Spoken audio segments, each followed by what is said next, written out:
Hi, welcome to Off Script Film Review. I'm Zach Lewis. And I'm Dr. Draper. Today on the show, we're taking a look at Final Destination Bloodlines. We're also going to take a peek at Last Breath, indie movie that came out earlier this year. We're going to talk about Cannes footage, Cannes news, Cannes content. We got all your Festival de Cannes stuff ready to go. Also some new trailers. Alpha, new Julia Ducournau looks pretty good. Jurassic World Rebirth looks like a lot of fun. We're going to talk about the news, and before we get to everything, we're going to talk about what we watched this last week that wasn't the movies we were doing on the podcast. A little bit of a casual chat to open the show. Andy, what did you watch this last week?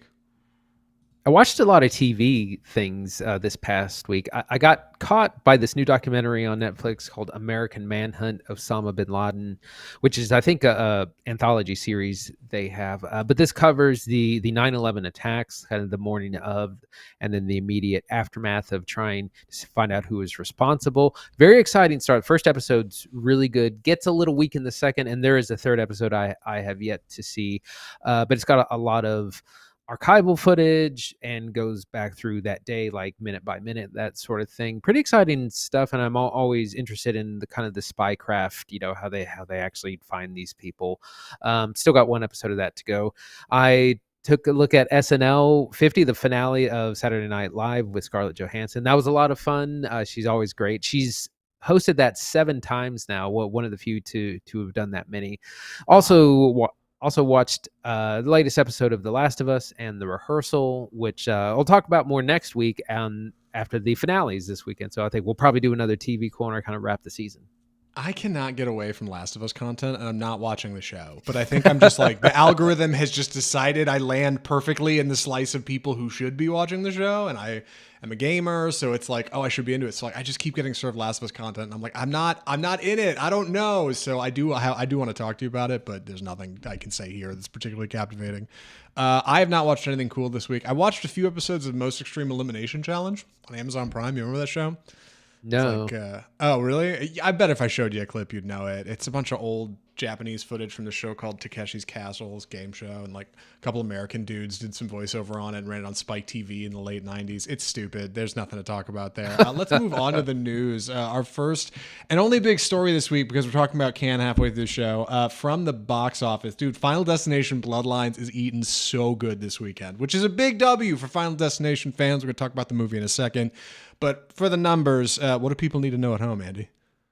Final Destination Bloodlines opened to a huge $51 million opening. It was hoping for between 40 and 50, so massively ahead of expectations. 100 million globally, and usually these movies have done very well historically, but they were the mid-budget movies of the 2000s. They were made anywhere between 20 and 40 million dollars and would go on to make 100, 200 million tops. And this is already outdone that, and it's got legs, it's got memes, it's been real popular, it's a big hit.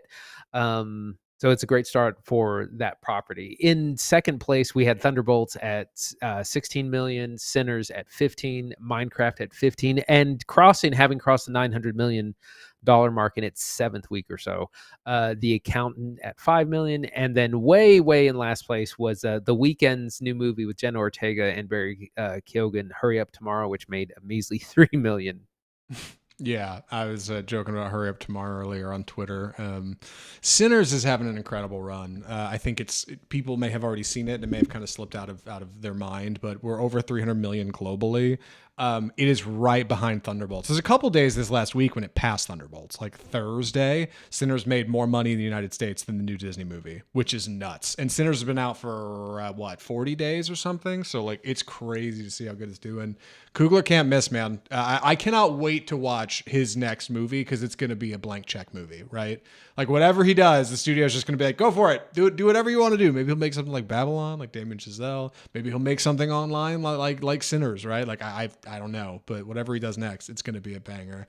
As for Final Destination Bloodlines, big W for the series. Like, I know this is the 6th one. It's been a minute since the last one. There have been a fair number of horror franchises that wish they could have had openings like this, just to come right out of the gate with entry number 6 after a long hiatus and do well. So I'm looking forward to talking about it. Any other thoughts on the box office before we jump into it? It really says a lot about Sinners that it's just behind Thunderbolts. It says how good that movie is, and just the power of the original idea, and also kind of how superhero fatigue really does seem to be setting in.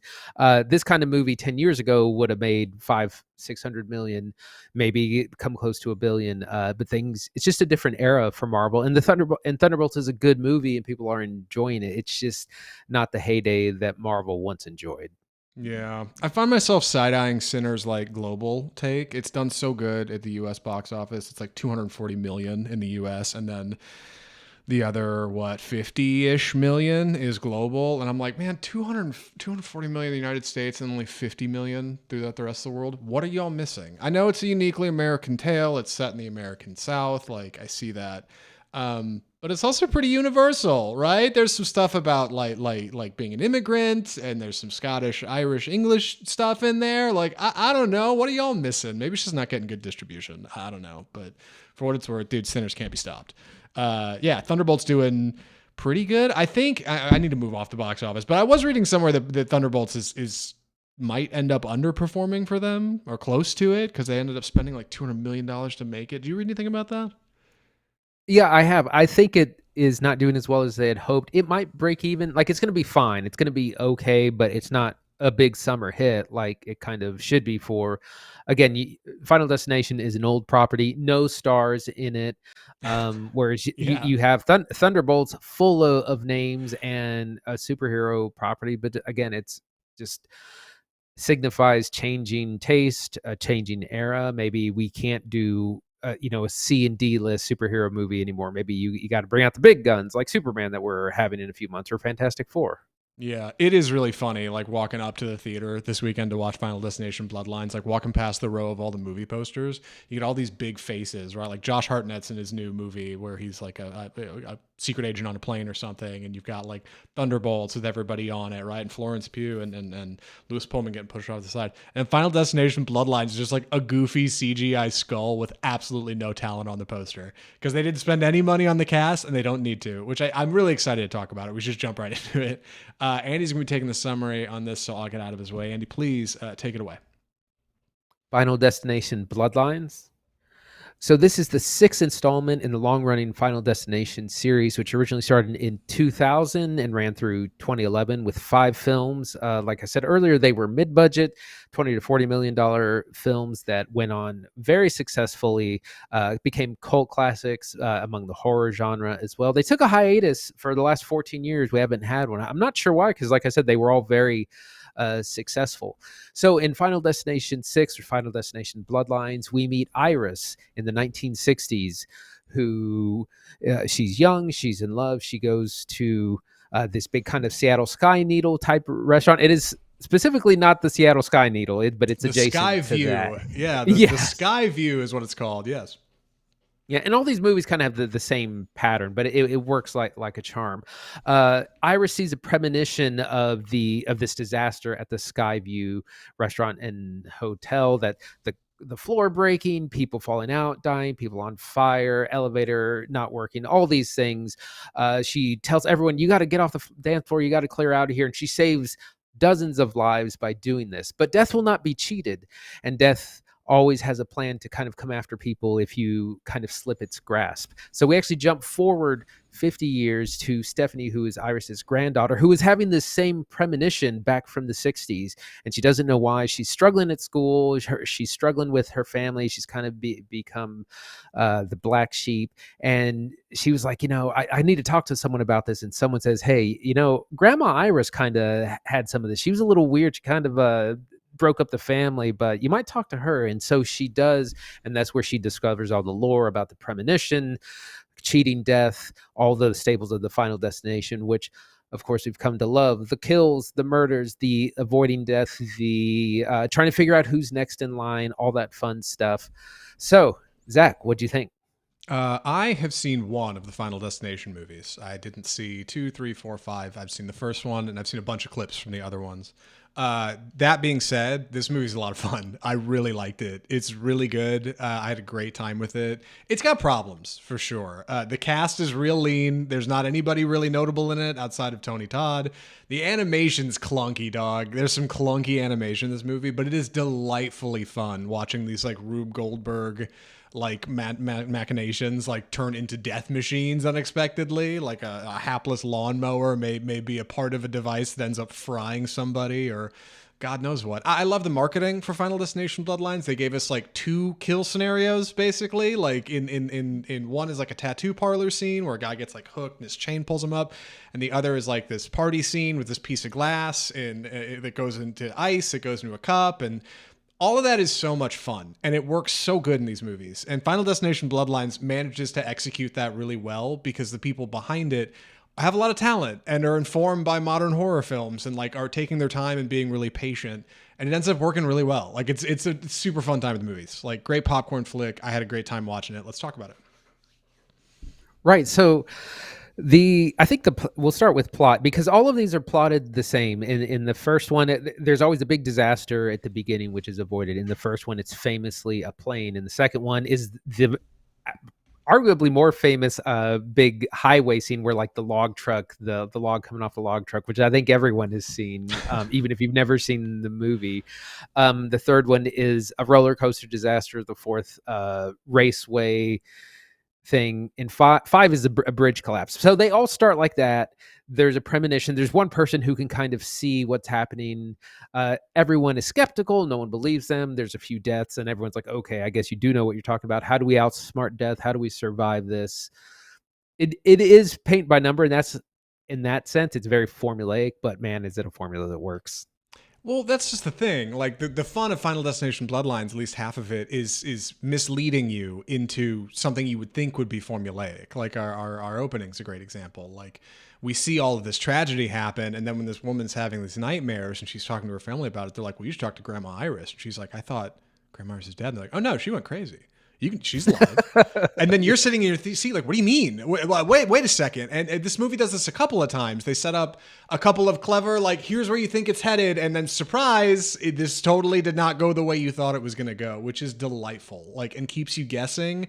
Because you think, being the 6th entry here, you're going to know kind of how it goes. You're going to expect like A to B to C. It's very clever to not just follow that. It's very clever to move in a different direction and kind of dance to a different beat, which works great. I love the opening sequence in this. The Skyview sequence is probably the best. It is so fun and so frenetic and so kinetic, and like there's this great like dance number in the middle of it with shout wherever, like it just like builds up to this rhythm, and you get all of these exacting sequences of just little things happening. A penny rolls down a thing and hits an air vent, or somebody turns the gas just a little too high on this grill, and you see all of these things starting to come together, all these puzzle pieces starting to click into place, and then in like one wonderful magic trick of a sequence, everything just goes off. A, B, C, D, E, bing, bang, boom. 90 people get fried. Like, it's so much fun. It's such a delight to watch these things. And Bloodlines is uniquely funny in a way that I don't know if the rest of the series is. Like, it manages to be self-aware and know what we're watching is totally bogus. And it invites you into that laugh. Like, you're not just watching horror, oh my God, this is terrible. Like, it's usually kind of a laugh in a way. There's some kind of, I don't know, hubris to it that manages to be encouraging when you're sitting in a theater, like watching popcorn, eating in the dark. Yeah, that was something I was going to comment on. Is the comedy is back, and it takes a little bit to show up. And because I was like, I remember these movies actually being funnier throughout. In the first one, Sean William Scott is in it, who's the comedic. You know, he's the guy from American Stifler. Pie. So yeah. So he's the comedic relief, and they all have a little bit of that comedy, dark comedy, because there's inevitably a character who doesn't believe in any of this. He's like, no, I don't believe in this curse. No, I don't believe death is chasing us, whatever. And he's, hubristic and inevitably is killed also. But yeah, it's really funny. We have one standout character. One of the brother characters is so funny, like just is scene stealing with a lot of really good humor. One of the things that this movie does not quite as well as some of the others, particularly the first, is it just teases at what's going to happen at the big barbecue cookout that we've seen. There's so many things that could go wrong. We see that there's a piece of glass in the ice bin. We see that there's a sharp rake under the trampoline. We see a beer bottle on the edge. We see the propane tanks that start to leak, and you don't know exactly what's going to go wrong. You're being pulled this way and that. So it does a pretty good job of keeping up tension throughout all the scenes and keep you guessing. And that's one of the things it's famous for, is like, it doesn't really want you to see it coming. No. Breakout performances, you're right, include Richard Harmon as Eric, kind of this odd cousin character. He's awesome. You're right. He steals every scene he's in. Tony Todd is really great in here. I am not super familiar with the series, but I know a lot of fans of it hold him very near and dear. He's great in this. He gets a really great send-off. It's really nice. Film ends with an in memory of, like, really sweet. I like how sincere it feels. And also notable, I don't feel like I had to go in knowing the homework. I didn't feel like watching this I was missing a bunch of in-jokes. I didn't feel like, oh my gosh, I should have seen the last 4 Final Destination movies because I don't know what's going on. None of that's necessary. In fact, it would have been easy for Final Destination Bloodlines to just lead back into a previous entry with the Bloodline theme. Oh, we're family, or oh, it's my long-lost cousin who's a character from the previous something. If it does that, I missed it. Like, it seems very clean and very segmented. That's perfect for new fans. Like, very easy to get into, solid new entry. Even Destination, like, former Final Destination fans that I know have all said this is a really solid one of the bunch. Yeah, it completely avoids doing that, like winking at the audience. There are some very subtle Easter eggs and references to the previous films, but it's nothing that a lot of it's blink and you'll miss it, and a lot of it, if you haven't seen it, it doesn't affect the plot at all. Did want to talk about Tony Todd just briefly. He did pass away a few months ago from cancer, and he was kind of the same. He was basically played the same character in all the films, where he's the one that you go to at the end of Act 2 for answers, and he's creepy and has really good scene chewing dialogue and helps guide the characters along. Played that role for 25 years, so it is great to see him in this. I also wanted to shout out our main character, because I didn't know who the main character was from the trailer. Is character named Stephanie, played by Kaitlyn Santa Juana, who is like dollar store Jenna Ortega. Like, she kind of looks like Jenna Ortega, and she's fine. She's not a bad actress. Yeah, but no, she's good. They clearly wanted Jenna Ortega, and she decided to do Death of a Unicorn instead, or something else.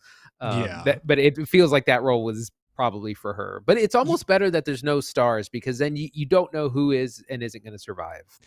Yeah, I was going to say, it's not all good. There are a few things that are clunky about Final Destination Bloodlines. Its cast, which you're right, is a double-sided coin. Like, on the one hand, you don't really have anybody with big talent holding this thing down. Everybody's just pretty good, and you get some standouts, which is fine. But on the other hand, the other side of that coin, like, you're not super concerned about any one of them, right? Like, so if somebody gets fried in horrible fashion, you're like, well, like it makes them, like... I hate to say the word replaceable, but yeah, like, these are characters that you're not too concerned about. Like, typically they're going to be people they're in a Final Destination movie, for God's sake. Like, it's probably going to end horribly for half of them, which is fine. The other thing is the animation. The Skyview sequence in the open has a lot of sky shots of like this needle, space needle thing, and it's super fake and it looks real bad, and it's a clunky way to open the movie. But once it gets going, you realize it's probably one of the better sequences in the movie. And reminds us of the third thing that I thought was a little clunky. Dude, I think Final Destination could use a new setting. And somebody will watch this and say, well, you haven't seen the other ones. How could you say that? But like, dude, it works so good in that 60 sequence. There's absolutely no reason we need to keep these movies grounded in modern time. Like, you could do Final Destination in the past. You could do Final Destination on a cruise ship, Final Destination space, Final Destination in the old times, in the future. Like, whenever you want, like, this formula seems to work really good. And like, the people who worked on this movie executed really well on it. Like, it's a lot of fun. I think it's a lot of Blumhouse horrors that could learn a thing or two from like what Final Destination is doing here. I remember thinking that the opening sequence was going to be a little underwhelming, I guess, because it shows a lot in the trailer, but I was actually really surprised because it's pretty long, and it's not just people falling through the floor. Like, there's lots of deaths that happen in other ways, so it actually keeps it pretty fresh. And that opening sequence is actually pretty long because there's some storytelling going on there as well with Iris and her boyfriend who are in love, and she's pregnant, and it's going to be a whole beautiful moment until it's not. But yeah, you could do so much with this. Yeah, you could do Final Destination Origins and go back to like medieval Europe or something. Yeah. You can do anything, dude. Like, it's crazy. Like, lots of room for this series to run. I don't think it's particularly tied to any kind of origin. Like, this film is evidence that, like, you do not have to call back to nearly any of these movies for it to work. Like, it's crazy how good the formula works for Final Destination Bloodlines. Like, other series are trapped by an antagonist, right? A Jigsaw movie's got to have Jigsaw, or a Saw movie's got to have Jigsaw in it. A Nightmare on Elm Street movie has to have Freddy in it. Final Destination does not require any of that. Like, they are not bound by any of these particular rules of other films. Like, I'm so pleased to have watched this and be like, actually, this is a banger. This is a really good time. Huge W for Final Destination fans, I think. Like, the series is only headed in good directions. Any other thoughts or recommendations? I just wanted to real quick say Christopher McQuarrie, who's the director of Mission Impossible, Dead Reckoning and Final Reckoning, was recently talking about fan service, and he said this thing that he was like, that's really hurtful to do in a film. It takes the audience out. People, if you don't know what's going on, you're like, why is this here? And so Final Destination Bloodlines has made the very smart decision, as we were saying, to not do a bunch of callbacks, a bunch of like winking at the audience, but it doesn't feel like homework, and it's been 15 years, and so it was a smart decision to make. Yeah, I was just rewatching an old Red Letter Media review of Temple of Doom, Indiana Jones and Temple of Doom, and they were praising how inventive it was to make a sequel to Raiders of the Lost Ark that is not just a direct sequel and here's all the characters and like trot out the same tropes. It's completely different. Temple of Doom is totally its own thing, and while it wasn't well received at the time, like, at least they had the gusto to make something different and new and fresh, and I think Final Destination Bloodlines lands in that space. Like, thank God it's not just doing the same thing as the previous ones. Thank God it's inventing in a different direction. Like, it's embracing cinematic language. A small detail I forgot to mention. Really love that a lot of the conversation scenes in Final Destination Bloodlines are handheld. It keeps it kinetic, keeps the energy, keeps it moving. But when it cuts to any one of those death shots where like a piece of twine is getting pulled taut or like a flame lights up on a grill, lockdown tripod. Love it. Death is exacting. Humans are messy. Final Destination Bloodlines. Andy, any other thoughts or recommendations? I'm ready. Andy, would you recommend Final Destination Bloodlines? Yeah, absolutely. Especially to horror fans, it's a great new entry into the series. It's fun. It's unique. It's doing a lot of new things. It's updated. We got some humor. We got some gross out stuff. A lot of body horror. Good performances from our relatively unknown cast, and of course the great Tony Todd. So highly recommend. Yeah, I'm in the same boat. This is super fun. You don't need to have a lot of knowledge of the series to enjoy it. I didn't, and I had a great time.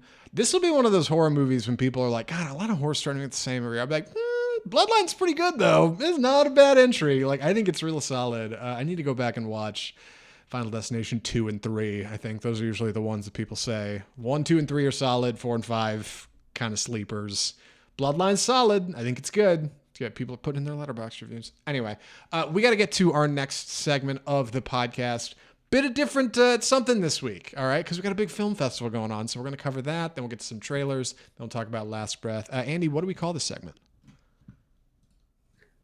Actually, what do we? I know call we didn't this actually like segment? cook up a name, but it's fine. So what we're doing is our Cannes coverage of the Cannes Film Festival. My pronunciation of that has been corrected by someone who does speak French, so I'm doing my best.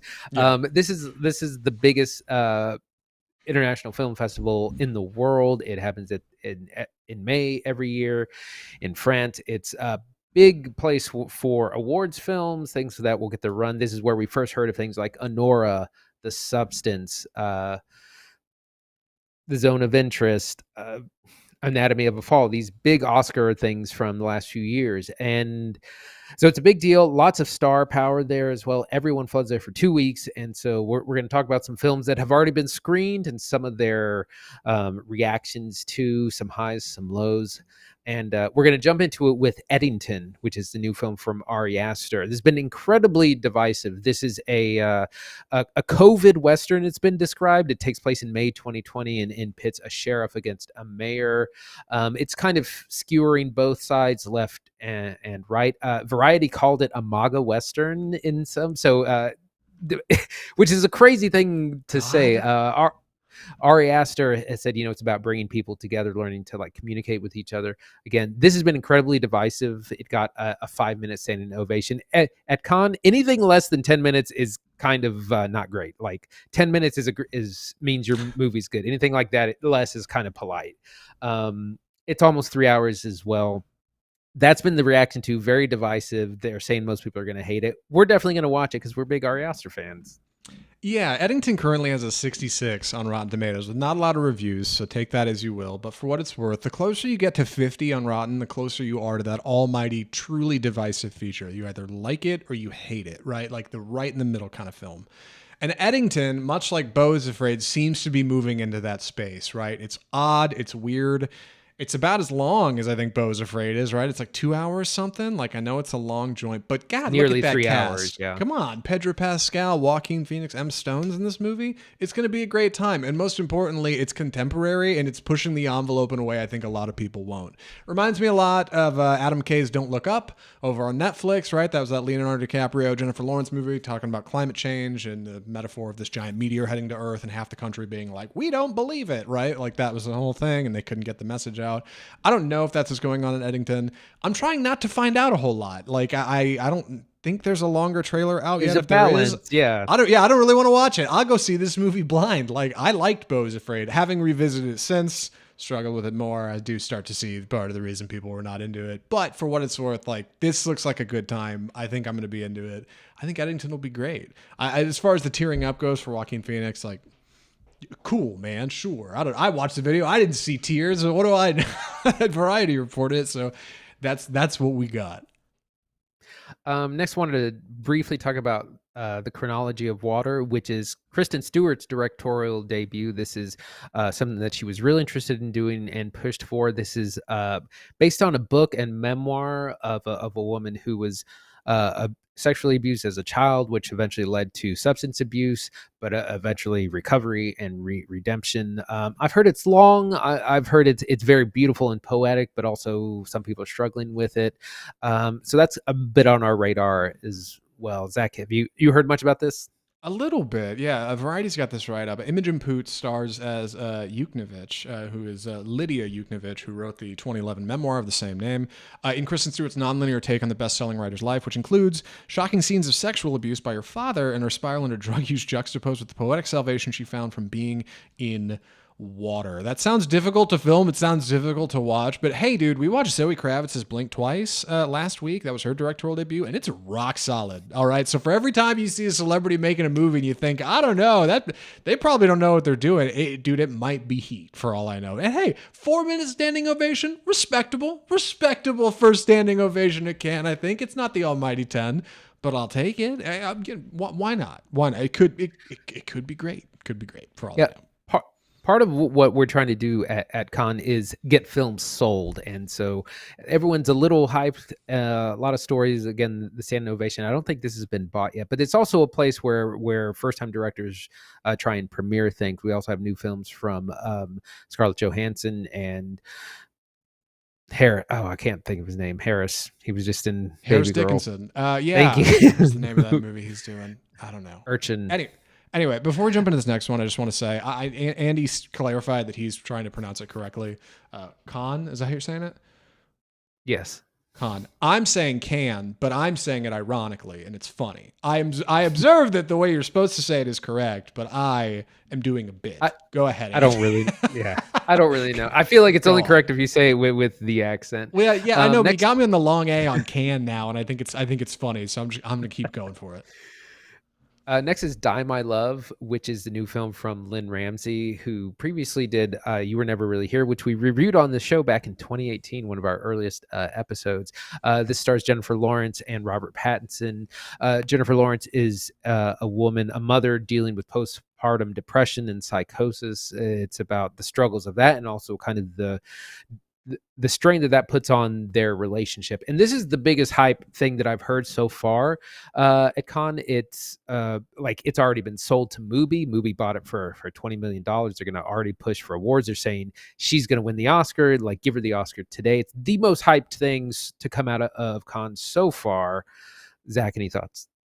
First off, J-Law deserves the W. Like, she's got a fantastic career, but she's been quiet, right? Like, she dipped out of acting for I think a year or two, so she could focus on being a mom and getting her life together. I think she's a new mom, I think, if I remember reading that. So, like, I'm glad she's coming back with a banger. Like, it's been a minute since I've seen an incredible performance from Jennifer Lawrence. I will take it, dog. Absolutely. Like, dad, down for it.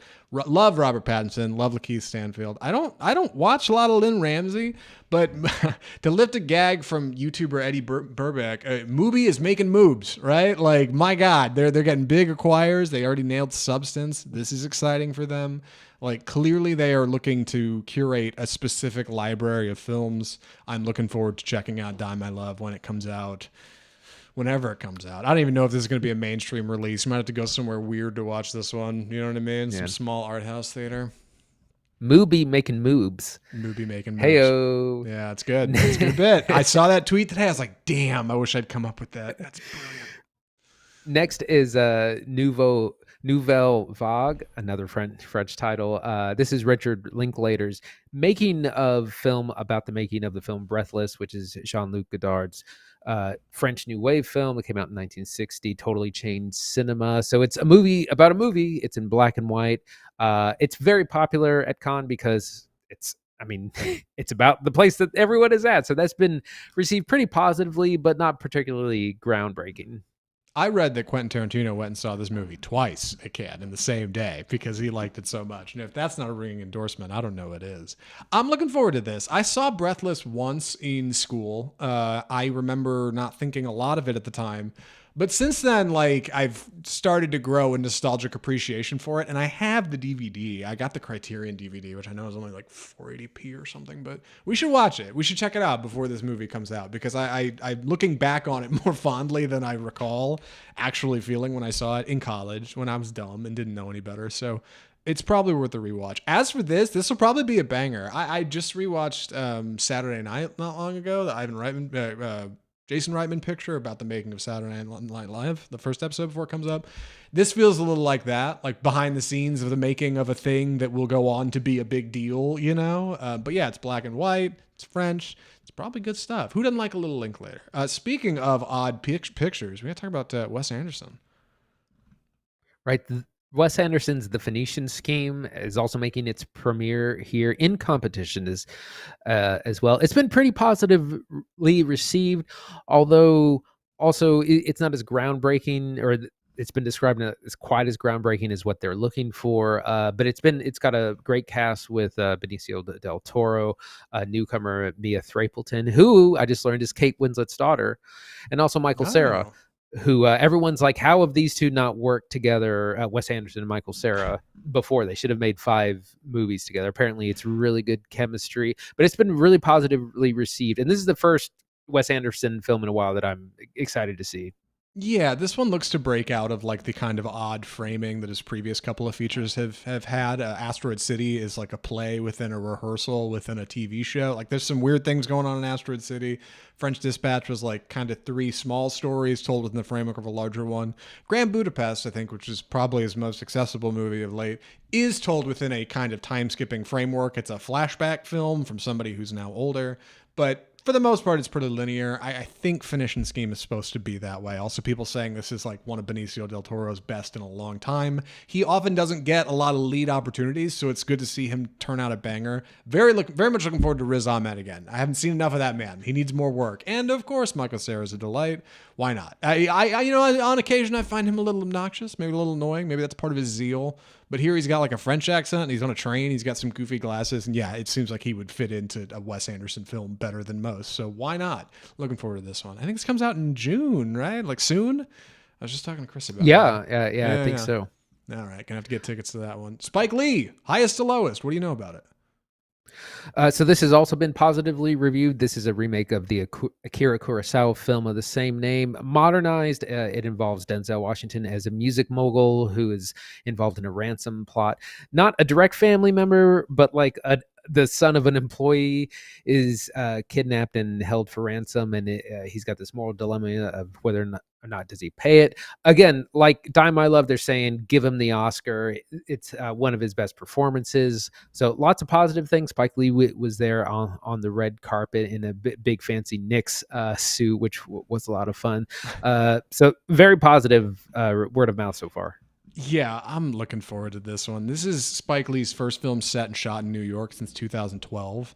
I really think the way he shoots that city is special, and like it's obviously something that means a lot to him. I think it's somewhere it's going to be. It's one of those movies where like the setting is as much a character as the rest of but like I really think it's awesome. And also, dude, Denzel rocks. Come on, I was just watching a clip earlier today of Spike Lee saying Denzel got robbed for the Oscar for Malcolm X. I forget who won that year, but he was like, just a bad call. It's like a ref at a basketball game making a bad call. And he's a Knicks Al fan, Pacino. I guess. Yeah, that's right. Scent of a Woman, Al Pacino. Yeah, and he was like, well, what are you going to no hate to Al Pacino, but Denzel Washington absolutely should have won that Oscar. Yeah, this looks rad. And it's Akira Kurosawa. It comes from a great place. Two more movies to talk about, dude. Real quick, can everybody a peek at behind the scenes of the show? Dude, Andy put this outline together, and it's so awesome, dude. He's got headlines. He knows what he's doing. I'm clicking through these things and making light comments. I got the light work today, so shout out to Andy for putting this together. What do you know about Julia Ducournau? Is that how you say her name? Ducournau? Yeah. Ducournau? Ducournau is how I say it. All right, yeah. Julia Ducournau is premiering a new film as well. She previously did Titan, which we did review on the show. Crazy movie. That movie won the Palme d'Or and was usually that means it's going to be an Oscar winner, but that movie was kind of too crazy to even have an Oscar campaign. Alpha is the name of the movie, and it's about a young girl who she comes home one day from school and she has this tattoo, and the tattoo kind of gets infected, and that's all we know. And we know that it's supposed to be kind of a parallel or allegory to the AIDS epidemic, and that's all we know. And we just got like a 45-second teaser with some tonal things. This has been received very divisively. Some people are saying it's great. Some people are saying it's bad. People are saying it's just a big miss. We don't really know, but I am always going to be excited for anything she does, because like Coralie Farjah and The Substance, like these French female directors are just going for it. They're not here to please. They're not here to make happy endings. They're here to make statements. So I'm super excited about that. Yeah, speaking in a sort of absurdist language that like chronically online people like the rest of us can somehow come to understand. I'm really excited to see Emma Mackey in this. I know she got a lot of praise for Sex Education. The first and only real time I've seen her is in Death on the Nile, the Kenneth Branagh film, right? The Christie movie, where I immediately felt she was a breakout. I was like, this woman's incredible. And then everybody said, oh yeah, she's in Sex Education. She's great. And then I have not seen her since. Very much looking forward to her being in this. She's going to be rad. I love this headline. Premiere sees attendee carried out on a stretcher. You know it's going to be a banger when somebody is laid up after the feature. They couldn't even make it to the end of the movie. It's going to be incredible. I'm really excited. One more to talk about from recent SNL host Scarlett Johansson. Scarlett Johansson's directorial debut, Eleanor the Great, starring the great June Squibb.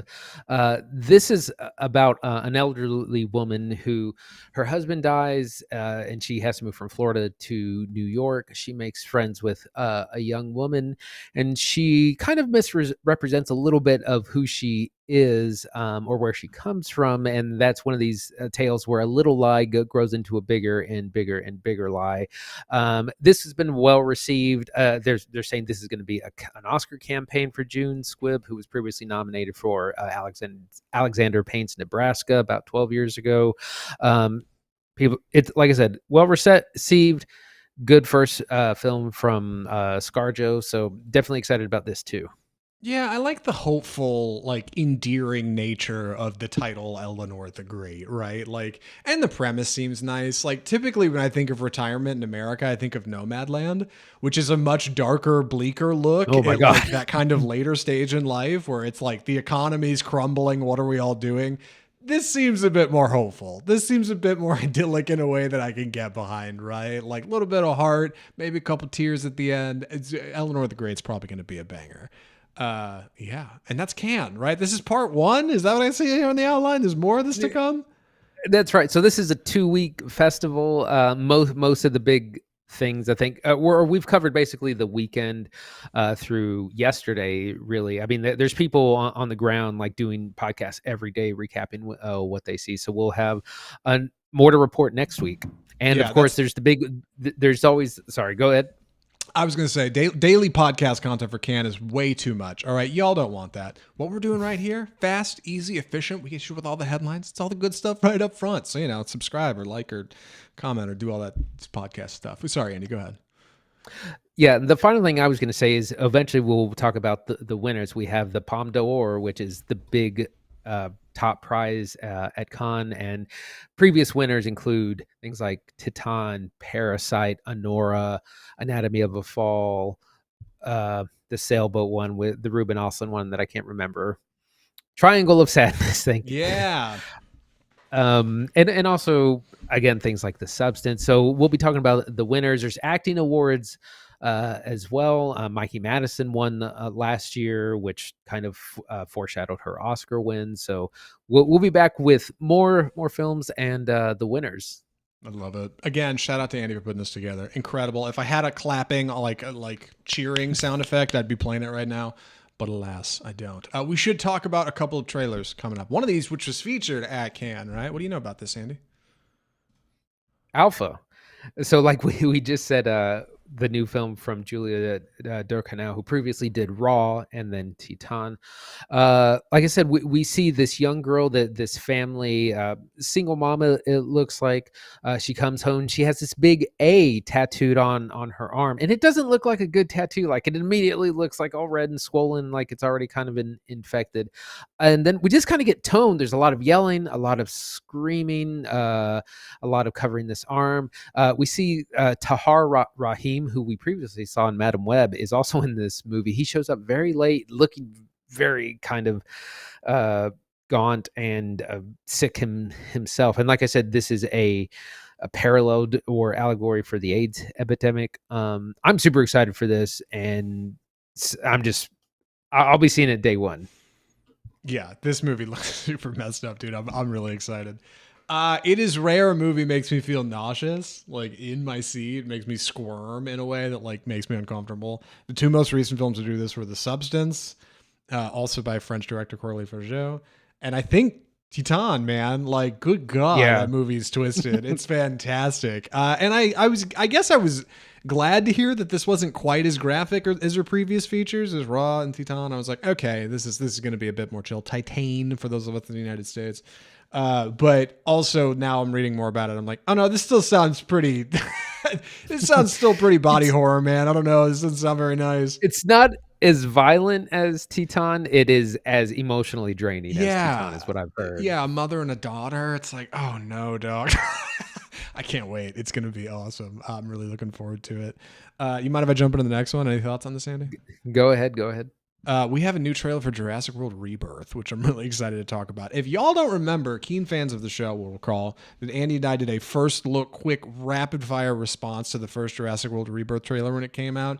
Incredible. Dude, we went viral, 100 million billion views. We both quit our jobs. We made so much money from it, actually. So now we're looking forward to talking about the Jurassic World Rebirth full trailer 2, which we have here. I'm going to be honest. I think this movie is going to work. I think it's going to work better than maybe haters would like it to. I think it's going to work because it's going back to the island, right? We're still in the Jurassic World timeline, I think, of dinosaurs are everywhere on the planet, which is a completely unsustainable premise. But we stripped all that away. We're on the island. We got a small group of mercenaries and a goofy scientist played by Jonathan Bailey. Scarlett Johansson's in it. We got a kid who's running around with like a little baby dinosaur in her backpack, so the kids can get the merchandise this summer, right? They can get the toys. I don't know, dude. I think it's going to be an adventure 65 million years in the making. I think this movie is going to make $1 billion. What do you think? It's gonna make so much money. Like the dinosaur stuff looks so good, and we get to see some new stuff. There's the D Rex, which is like some sort of mutant Tyrannosaurus Rex thing that they said is inspired by like the Rancor from Star Wars and the alien from Alien. Mutant thing. We see these big pterodactyls that we haven't really seen before. Some good water dinosaurs as well. And the whole premise of this film is that they have to go and collect DNA from different species because of the healing properties, and they're going to change medicine and cure cancer, whatever. And so it gives them a good excuse to be on the island and put themselves in danger. And this looks great. It's going to make so much money. Yeah, I think it's going to do well. Again, I think where the Jurassic World series went is messy, but like what they're doing here is much more stripped down and clever. It's similar to Final Destination Bloodlines, actually. Like, all right, smart return to the series. I think. We'll see. We'll see where this goes. As far as we know, it's a trilogy. It's gonna be 3 of these things. I think they optioned ScarJo for 3, Jonathan Bailey for 3. So stick around for Jurassic World Rebirth 2 or whatever it's gonna be. Reanimated, I don't even know if I'm going to stick with the thing. Anyway, we got to talk about our last film of the episode. I'm going to be taking the summary on this one, so please excuse any clumsy delivery. The movie is Last Breath. There's that trailer. So, Last Breath is the story of 3 divers who end up in quite a pickle at the bottom of the ocean. You see, our 3 divers are saturation divers in 2012, played by Woody Harrelson, Simu Liu, and what is his name? Finn Cole, Finn I think is Cole. his name. Finn Cole, yes. Finn Cole, who are 3 well-meaning guys working for a large company. They get a job. They're going down to the bottom of the ocean to turn on a power station down there and fix some cables. Well, they dive down in this giant bell. They get to the bottom. Finn Cole, newcomer Finn Cole, and Simu Liu head out into the bottom of the ocean, into the dark, with their tool belts and their little flashlights mounted to their helmets. Meanwhile, Woody Harrelson stays in the diving bell to help and assist however they can. And the 2 of them are down there doing great things right up until something happens with the ship up on the surface. There's a big storm. Things get knocked loose. Their anchor gets pulled. These guys end up getting dragged along the bottom of the ocean floor until one of them gets stuck and eventually pulled. His cord breaks free. He loses oxygen and light and resources, and he's trapped down there for an inordinate amount of time until he can be rescued. This is actually based on a true story. This is one of those based on a true story joints. The original story actually happened in 2012. They made a documentary about this in 2018 that premiered in 2019. And this is based on really the story, but ultimately the documentary. The success of the documentary is what kind of got this going. It's a small studio that put it together. It's a small budget. It's a small cast. But it's surprising how well it works, I think. It's surprising how well Last Breath manages to hit that movie magic and feel legitimate. It feels like they were filming in really authentic conditions. It feels like a lot of the equipment and ship work, these giant pressure tanks these guys have to get into, desaturate their lungs, their blood from oxygen for like 3 or 4 days. All that stuff, all that process feels awful authentic. And it makes a 90-minute movie buzz by real fast when the stakes get high and things go wrong. And suddenly you have to try to find a man in the dark at the bottom of the ocean. Last Breath. Andy, what'd you think? So I was real skeptical of this movie when I first saw the trailer. I was like, oh, this kind of looks a little forgettable or just not that great. But I actually ended up really enjoying it. It does look like a documentary. It's shot in that style. And I think what helps is that they're on the actual ships. They're using a lot of the actual equipment, I imagine. And also, I'm sure there's training facilities for these types of things. And so they're there. And also, our actors are doing some of these dives. Simu Liu, it's definitely not Woody Harrelson, but it's Simu Liu in the suit. It's Finn Cole in the suits going in water. I was saying if this were on Netflix would have some poor extra doing the dive and then just green screen the famous person's face over it. But it helps that our actors are actually in these situations. It's incredibly claustrophobic. It has that kind of the Descent feel where they're in these cramped spaces, in these cramped suits. They're on the ocean floor in total darkness, and they got their ropes and some light, and it's just there. Well, let's hope nothing goes wrong, and of course it does. But it's just shot so authentically, and it's not too long. It's a quick 90 minutes, so it just really keeps you there. Yeah, our director Alex Parkinson is probably where we start talking about this thing because he directed the documentary in 2019. He directed the documentary and then did this a few years later. So the person at the helm is very close to the source material. He has a very innate understanding of the events and what happened and how it looked and how it would work, which means that what you get on the viewing side is very authentic. Like Andy said, if this was a Netflix joint, this would have been filmed on a green screen and just would have been some junk. Like this feels very legitimate. And even where they cut corners, even where they cut costs with like the small cast or Woody Harrelson, I swear to God, Woody Harrelson is only on 3 sets in this whole movie. He's got more than 3 scenes, but he doesn't move around a lot. Like same with Simu Liu, not moving around a lot. Like they use it, it's used effectively. Our pacing is tight for 90 minutes, rock solid. Like there's a version of this movie that's like 2 hours 20 that is way overstuffed and way too long and bloated and doesn't work. This is very efficient. It's efficient budgeting. It's efficient movie making.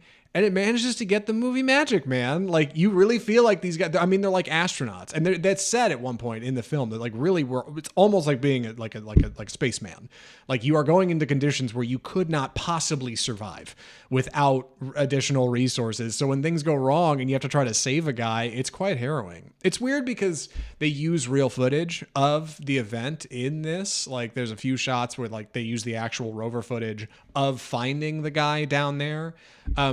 And that's kind of strange, but also, you know, helps you get into it at least. Like it feels less like based on a true story and more like this is probably just the true story. Like I think there's few fictional liberties taken here. I'm pretty sure it's just like one for one. Here's exactly how it went because the people who made it documented it.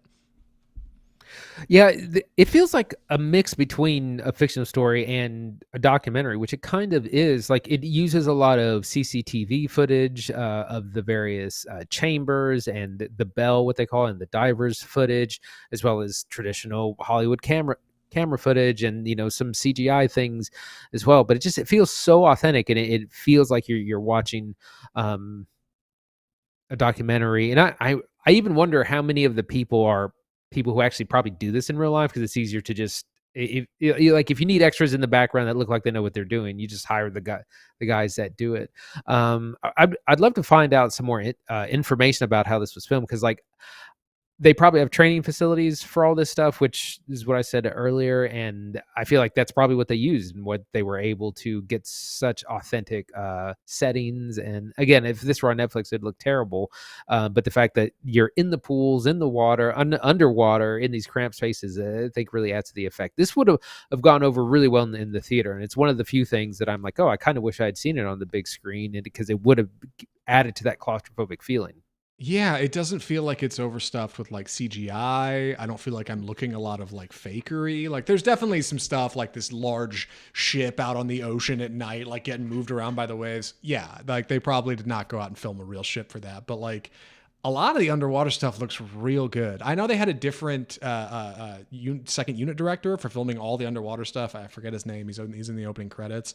It ends up coming off real solid. They're wearing these big, thick helmets, and like they got these really small key lights on them to make it work. And when things go wrong and this guy gets left down there, it gets real dark real fast. And he's just got a couple of flares to try to get to the top of the structure, so hopefully they can find him. And then he get like it's rough, man. Like, and it's claustrophobic, but not overbearingly so. Like I thought of that movie, Kristen Stewart, 20th Century Fox movie that Disney acquired during the merger, Underwater, movie that I really liked, but like did not get a lot of attention because it's just a tough watch. Like it's claustrophobic, it's underwater, it's harrowing. It seems like things are not going to work out great.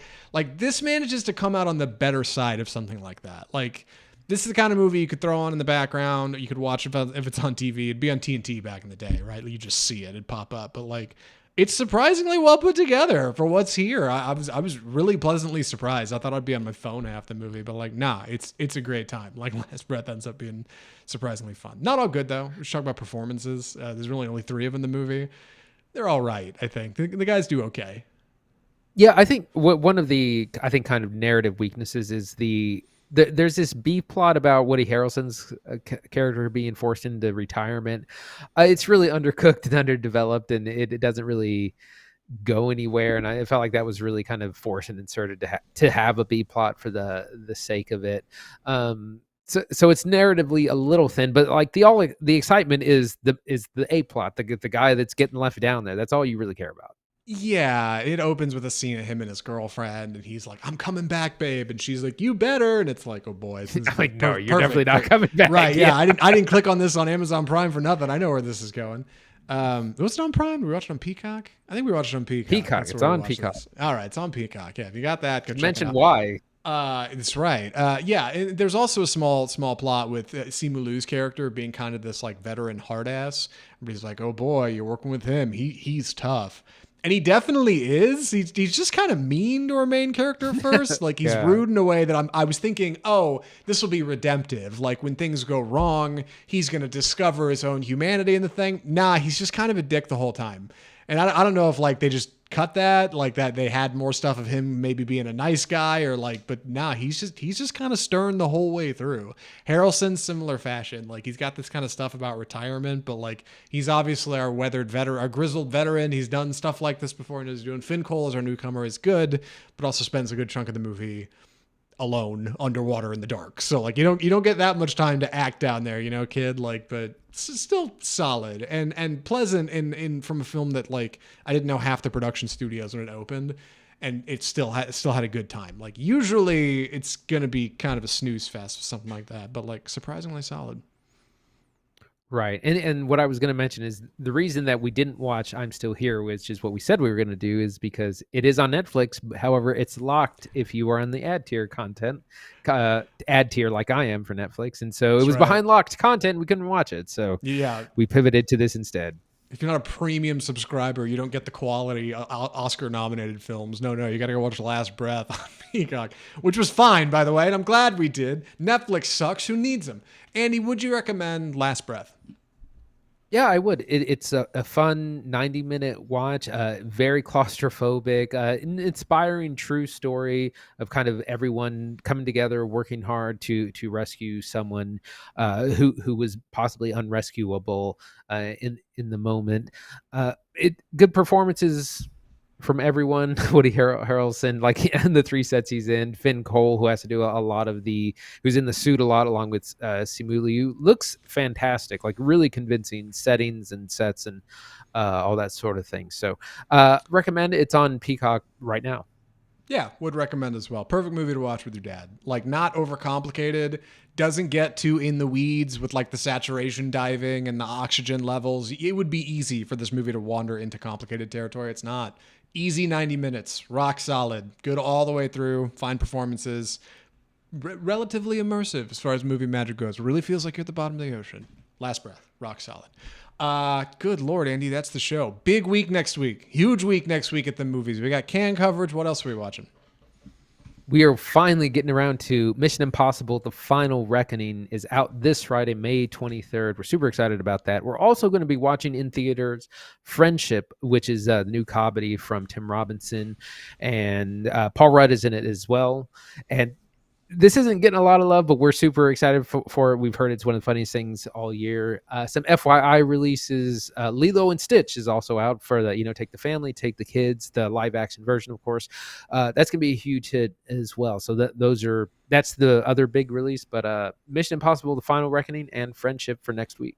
It's a funny sort of weekend to be a movie head because Mission Impossible is on hardly any premium screens because Lilo and Stitch is eating premium screens. They do have IMAX lockdown. Lilo and Stitch is not available in IMAX, but if you're going to see like a Dolby Theater or Cinemark XD or something, you better look twice if you need Mission Impossible tickets because they're probably not playing on those screens. It's probably IMAX and standard. And who's going to see that movie in standard? Meanwhile, Friendship, one of my most anticipated films of the year, starring the great Tim Robinson. I think you should leave. Detroiters, fantastic.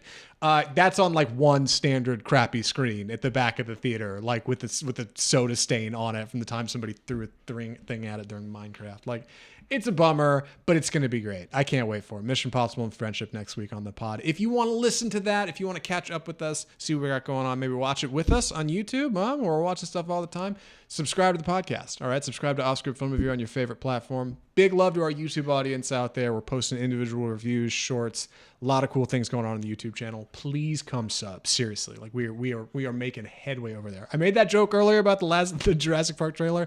That was bogus. That was a bit. All right, I admit you got me, But the YouTube channel is really cool. Come check it out. Our audio listeners on Spotify, iTunes, Google Play, iHeartMedia, love you guys. Please sub on audio if you're running or walking or driving. If you're not able to watch, check us out over there. We are on the go and ready for you. Our website, offscriptfilmreview.com. You can email us correspondence directly. Let us know what you thought of the show. Hot recommends for movies to watch. I don't know. Insights. You got some inside scoop from Cannes or something? Let us know. Mail or offscriptfilmreview.com. And of course, you can follow us on all social media: Facebook, Twitter, Instagram, TikTok. We're everywhere, baby. Offscript Film Review. Come into a theater near you. That's the episode, I think. We'll see you next week. I'm Zach Lewis. And I'm Dr. Draper. Thanks for watching.